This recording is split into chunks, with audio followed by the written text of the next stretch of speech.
à tous, aujourd'hui je vous fais une petite vidéo parce que comme vous le savez peut-être, ce soir à 20 h, Macron va faire une allocution pour s'adresser aux Français et nous donner les nouvelles mesures concernant le Covid-19. Il s'agit notamment peut-être de la fermeture des écoles au niveau national et d'autres mesures qui seront prises à l'échelon national pour arrêter la stratégie notamment de territorialisation qui visiblement n'a pas fonctionné pour Emmanuel Macron. Visiblement, la stratégie ne donne pas de résultats suffisants. Donc, Macron décide de revenir à une stratégie centralisée parisienne qui s'applique de la même manière partout sur le territoire national. Macron a aussi annoncé que le Premier ministre Jean Castex s'exprimera demain devant le Sénat et devant l'Assemblée nationale et demandera un vote sur les nouvelles mesures prises par l'exécutif. Est-ce que c'est un vote, est-ce que c'est une sorte de motion de censure ou une motion de défiance histoire de reconduire l'exécutif dans ses fonctions? Je ne sais pas. En tout cas, c'est un vote au moins de ratification des mesures prises par l'exécutif. Les mesures concernées sont notamment la fermeture des écoles et peut-être le prolongement des vacances scolaires pour les élèves. Moi, je pense quand même que, comme je pense d'ailleurs, comme à mon avis, une bonne partie des Français, et je vois que c'est la tendance de l'opinion générale, majoritaire, moi je pense que ce gouvernement court après le virus et court après l'efficacité de ses propres mesures, qui n'arrivent jamais. La jugulation du virus n'arrive jamais non plus. On a d'abord commencé par le manque de masques, donc on a géré la pénurie et on a donc fait un premier confinement dur. Après, on a géré le manque de places en réanimation. Après, on a géré le manque de vaccins. Ça veut dire que là, maintenant, on gère la pénurie de vaccins, donc on a été obligé de faire un plan sur plusieurs mois pour vacciner une minorité de Français, alors que dans tous les autres pays du monde, les vaccinations se sont faites à grands pas et on vaccine, on en est à des 50, des 60% de la population. En plus, la France a refusé d'ouvrir des vaccinodromes en premier lieu. Donc du coup, on est arrivé avec des retards parce que les vaccinodromes, ça permet de vacciner plusieurs milliers de personnes par jour. Et donc, on a pris du retard dans l'ouverture de ces vaccinodromes parce que Olivier Véran ne voulait pas en entendre parler au début.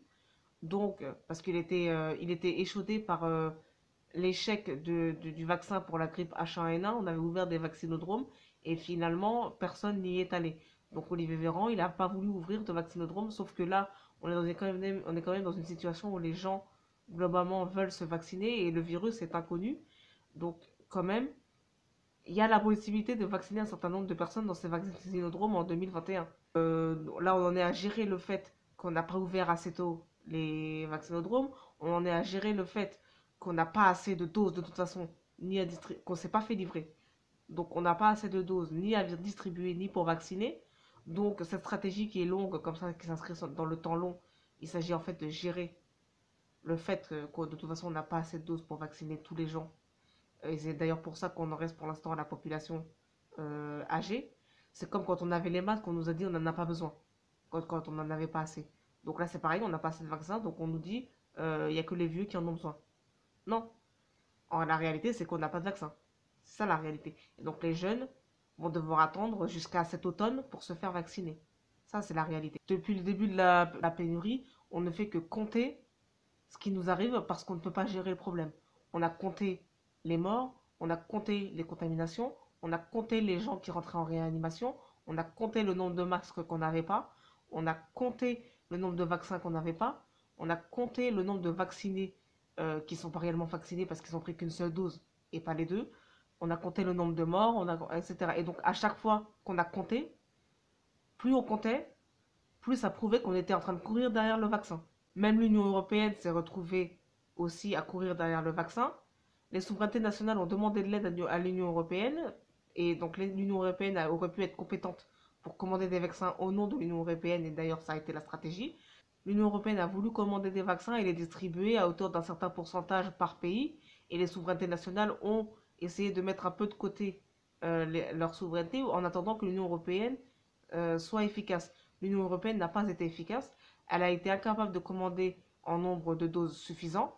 Elle a été incapable ensuite de se faire livrer les dites doses, au point que l'Allemagne elle-même a été obligée, par la voix d'Angela Merkel, la chancelière, de dire si l'Union européenne ne nous livre pas les vaccins en temps et en heure, nous allons prendre notre responsabilité et nous irons commander les doses nous-mêmes. Le Royaume-Uni qui a fait le Brexit, qui est sorti de l'Union européenne, a fait une stratégie de concurrence sauvage pour acheter le plus grand nombre pour son propre pays et ils ont obtenu des résultats. Vous avez des millions de gens qui sont vaccinés, vous avez une réduction considérable du nombre de morts, etc., etc.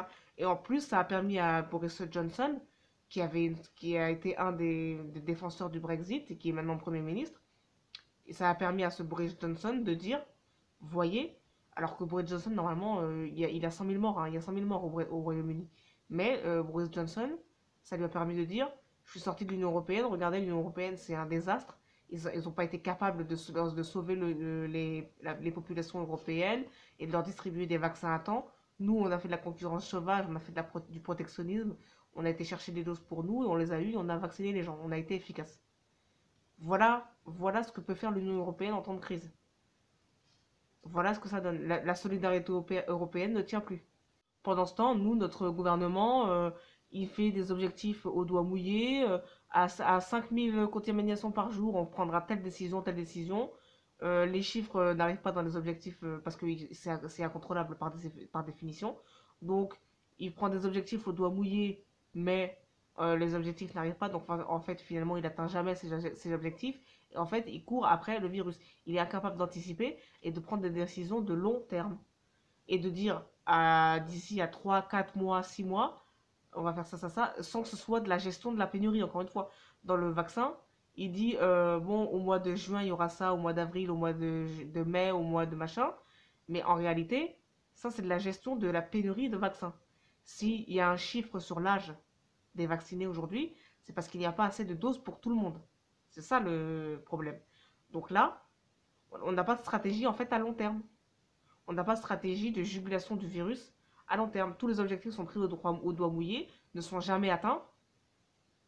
Et en fait, le gouvernement se retrouve à dire des choses qui ne s'appliquent jamais et à ne plus jamais être pris au sérieux après. C'est ça qui se passe. En plus, comme on a une stratégie longue qui est plus axée sur vacciner les plus âgés d'entre nous, les jeunes seront vaccinés en dernier, donc dans plusieurs mois. Donc les jeunes vont encore attendre, mettre des parenthèses sur leur vie sociale pendant des mois. Or, c'est crucial la vie sociale pour les jeunes parce que c'est là où on se crée ce réseau, notamment professionnel. C'est pendant les études qu'on se crée son réseau professionnel plus tard. Donc là, vous allez faire prendre du retard aux jeunes sur leur réseau professionnel. C'est ça qui va se passer.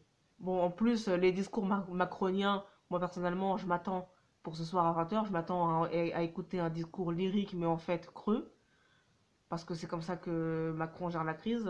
Il fait des discours lyriques pour emporter les foules, et puis en fait, dedans, il n'y a rien de dit, il n'y a rien d'écrit. Il y a une mesure, on sent une mesure comme ça. En fait, c'est une mesure, c'est un objectif qui sera jamais atteint. Limite, je m'attends à ce qu'ils nous redisent qu'on est en guerre, alors qu'on n'y est pas.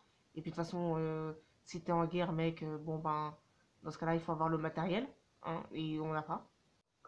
Donc ça veut dire que clairement, Macron, moi je m'attends à un discours d'un élève de Sciences Po qui passe un grand oral et qui réfléchit à tous les éléments qu'il doit mettre dans son discours pour que ça fasse bien et que les gens l'écoutent et que les gens se disent, oh génial, ce discours il est génial.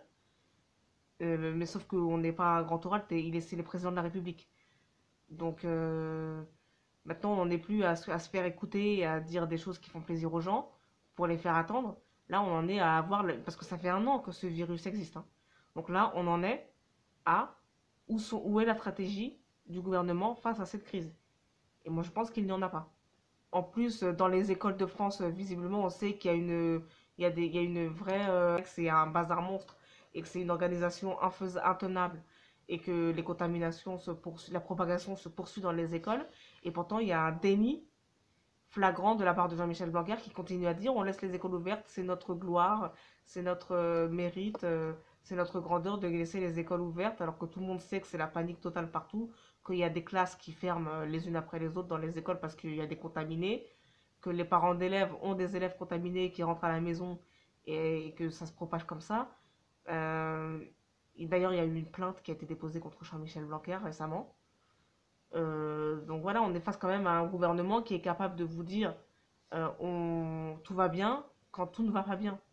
Parce qu'ils n'ont pas, encore une fois, ils n'ont pas de stratégie. Alors il y a eu des propositions d'ouvrir les colonies de vacances dans les municipalités pour y accueillir les enfants contaminés pour éviter qu'ils rentrent chez eux contaminer leurs parents, etc. Il y a eu des propositions de fait. Et Jean-Michel Blanquer, il continue de faire la tournée des plateaux pour vous dire que tout va bien et que les écoles vont rester ouvertes.